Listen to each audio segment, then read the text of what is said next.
I want to start off by clarifying a few things. People will talk about hydrostatic shock, hydrodynamic shock, or far more misleading terms like stopping power or knockdown power. What they are talking about is the effect that happens when an animal is shot and the wound does not directly damage the central nervous system, but still results in an animal that is either stunned or immediately killed. What is happening here is that the impact of the bullet sent pressure through the blood vessels of the animal. The pressure then damaged the central nervous system, and in many cases broken blood vessels can be found in the brain of the animal as evidence of this effect. Certain bullet designs and calibers will cause hydrostatic shock more frequently than others. This is why a 500 Nitro Express is far more likely to instantly drop an animal than a 303 British loaded with expanding dum-dum rounds. I personally prefer the term hydrodynamic shock as opposed to hydrostatic shock. Static refers to something that is non-moving or unchanging, so it's not really good at describing the effect we are talking about. Literally speaking, hydrostatic shock would relate to fluids that are at rest. Hydrodynamic is a much more appropriate term. This may be just semantics. What really matters in the end is that other people understand what you're talking about. Some people will shoot water jugs and then state that the jug was torn apart by hydrostatic shock. Since hydrostatic shock only really applies to nervous system damage, it clearly doesn't apply to water jugs. If we want to be technical, it's a hydraulic effect that forces a hollow point bullet open and transfers that energy into the water jug. The same hydraulic forces that tear open a water jug will also tear apart a skull and pulp the brain matter. Also, when bullets make very large wounds that are far larger than the area the bullet actually touches, this is because of the hydraulic shock caused by the bullet. Fish has a lot of water in it, so it acts very much like water when it is shot. When an expanding bullet hits at high speed, this creates a shockwave. The shockwave stretches the flesh until it overcomes the elasticity and creates a much larger wound. To reduce confusion, I'd suggest that we use either hydrostatic shock or hydrodynamic shock to describe the instant kill effect, and reserve the term hydraulic shock for talking about the effect that causes great tissue damage and tears apart water jugs. There is a video on YouTube that talks about hydrostatic shock in relation to a particular type of handgun ammunition. The narrator of this video talks about how bullets that impact at over 2,200 feet per second cause more damage because they overcome the elasticity of the tissue and start causing more tearing. This part is obviously true, but then he states that when bullets impact at this velocity, that's when they start creating hydrostatic shock. This statement is not correct, and I know for a fact that it has confused people into thinking that there is some great connection between the increased tissue tearing at this velocity and hydrostatic shock. These are two clearly separate effects, and we know this because even a single 25 ACP to the heart can occasionally cause immediate death through hydrostatic shock. This round is obviously not going anywhere near kind of the velocity that was mentioned before. I want to address a couple more things. This video also compares the temporary wound cavity of a handgun round and a rifle round. Then the narrator talks about how similar they look, implying that they both cause hydrodynamic shock and greater wounding because of this. It's very common for ammunition companies to focus on showing us pictures of temporary wound cavities because they look impressive. However, we can actually tell very little from them. It would be far more useful to know what kind of penetration and lasting damage, aka the permanent wound cavity, that a round has. Finally, they used clear ballistics gel in this video, which is entirely understandable because it's easy to see into. However, I have to mention that because of its synthetic nature, it simply doesn't behave like animal tissue or organic gelatin would. I want to talk about another effect that happens as well. When a bullet hits the body, the temporary cavity stretches the tissue and the nerves in that tissue. Nerves then become damaged, and this can result in a sort of temporary paralysis, which is usually happening locally but can be more widespread depending on what part of the nervous system is damaged. This is why I will refer to this as local paralysis. What's interesting about this effect is that it's not necessarily the most damaging bullets that typically cause it. Large caliber unjacketed bullets at low velocity do more damage than small caliber, high velocity full metal jackets. And of the two, it's the small caliber rounds at high velocity that are more likely to cause temporary nerve paralysis or injury to the spinal cord. The higher the impact velocity is, the more severe the effects are. Probably the most prominent example of this temporary paralysis was when an FBI agent was injured with a .223 round during the Miami-Dade shootout. This bullet hit McNeil in the neck, causing him to collapse and be paralyzed for several hours afterwards. Going back to hydrostatic shock, we have another example of its effects. Projectiles were fired into the hind legs of pigs, and pressure changes were measured in the brains of 6 of these 9 pigs. Consequently, 6 of these 9 pigs stopped breathing for up to 45 seconds. I wish I could tell you more about the specifics of this experiment, but the entire study is not publicly available. If you look at the Wikipedia article for hydrostatic shock, you'll find a chart that alleges to show the probability of brain damage due to ballistic pressure waves, aka hydrostatic shock. In reality, this chart is quite useless. The author based this chart and the related scientific paper off the so-called Strasbourg goat tests. The Strasbourg goat tests were simply a hoax, and are about as scientifically useful as a Bigfoot costume.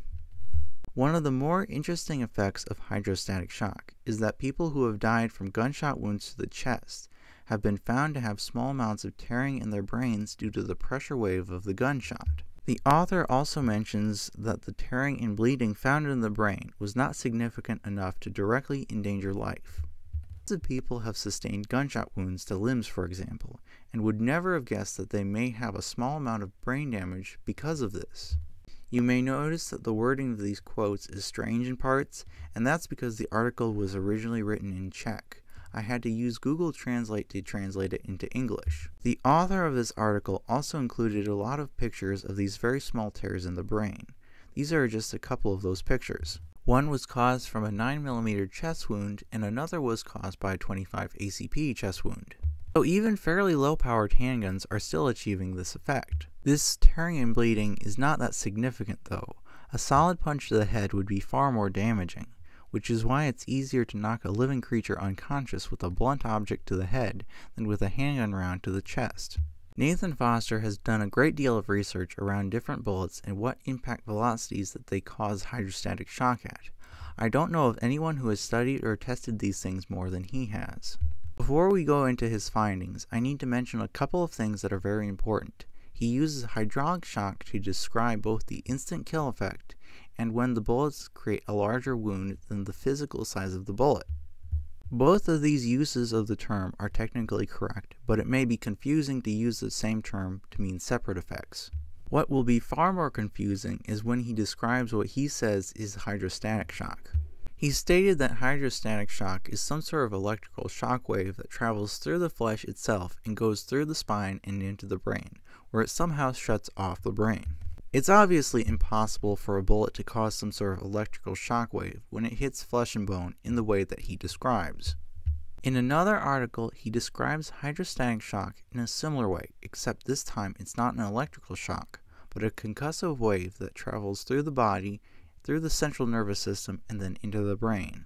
This still isn't right because we know that the force is traveling through the blood and not the nervous system itself, as mentioned before. I have enough knowledge to know that some of the things he says are wrong, but I do not have enough knowledge to confirm or disprove much of what he says. So don't treat what he says as the gospel truth. He's just gotten closer to the truth than a lot of other people have. Now for Nathan's findings. He mentions that hydrostatic shock in calibers from .243 to .338 begin to lessen at impact velocities below 2,600 feet per second. He says that the common cutoff point for reliable hydrostatic shock is 2,600 feet per second. Judging from his comments, I think he is talking specifically about using these bullets on small game like goats, but I don't know for sure. He also says that with medium game, small bore bullets like the 7mm, the cutoff point is usually 3,150 feet per second. And even when they are hit squarely in the vitals above that velocity, chances are that animal will run some distance before they die. What he means is that below 3,150, with small caliber rifles on medium game, hydrostatic shock really isn't likely. And even when the velocity is cranked up to 3,250, hydrostatic shock will still fail to occur in the majority of the time. He also says that with the right projectiles traveling at 2,600 feet per second, even large animals like bovines will reliably drop on the spot. And if you have a larger diameter projectile, this allows for hydrostatic shock to happen even at velocities as low as 2,200 feet per second on medium game. Obviously, the bullet's diameter, weight, and construction all play into what impact velocity that projectile will cause hydrostatic shock at. There is also a video that talks about a supposed dynamic shock index in relation to the 7.5 Bruno. Now, this shock index is supposed to predict a bullet's ability to cause some sort of quick incapacitation, and we are given videos of hogs being shot as some sort of evidence of this. However, we have at least a couple of massive problems with these statements. The first being that the sectional density of an expanding bullet dramatically changes as it impacts and expands. So if you're using the sectional density of an unexpanded bullet for your formula, that formula is useless because the bullet will expand inside the animal. So this is not even particularly good at being an arbitrary formula. Second of all, the footage of hogs being shot only proves that animals can be dropped with a powerful handgun round. This does not show that the formula works or that there is anything special about the 7.5 Bruno round, because the same thing can be repeated with other powerful handgun rounds. And finally, in the video, he says that 1,500 feet per second is the minimum impact velocity to have reliable, quote, dynamic shock. As far as I'm concerned, there is no proof that we have to back up this claim. All we have is his word on the matter, which would obviously be biased. I know that this video had some complex terms and may have been a bit confusing because of it, so I just want to make this simple summary. Hydraulic shock will tear open water jugs, cause wounds larger than the bullet is, and can cause both local paralysis and hydrostatic shock. Hydrostatic shock only applies to when the pressure from the shockwave damages the nervous system. With a chest wound, it can force the blood into the brain and break the blood vessels there. It results in stunned animals or instant death. Local paralysis is caused when hydraulic shock travels through the flesh, stretching it and damaging nerves in the local area near where the bullet hit. Nerves are easily damaged because they aren't stretchy like most flesh is. By the way, hydraulic shock can apply to both the flesh itself and the blood inside the flesh. Tissue contains a great deal of water, and because of this, it acts very much like water when shot. So regardless if it's water-filled tissue or blood itself, it's hydraulic force acting upon it. Finally, I want to mention bloodshot meat. I just want to give you a heads up, this is some fairly dense reading here, so just listen to what I have to say and then rewind the video if you want to read the text. Many hunters will know that bloodshot happens when a bullet breaks the blood vessels, the blood leaks into the meat and results in a gross texture, and a lot of times there will be fur dragged in by the bullet as well.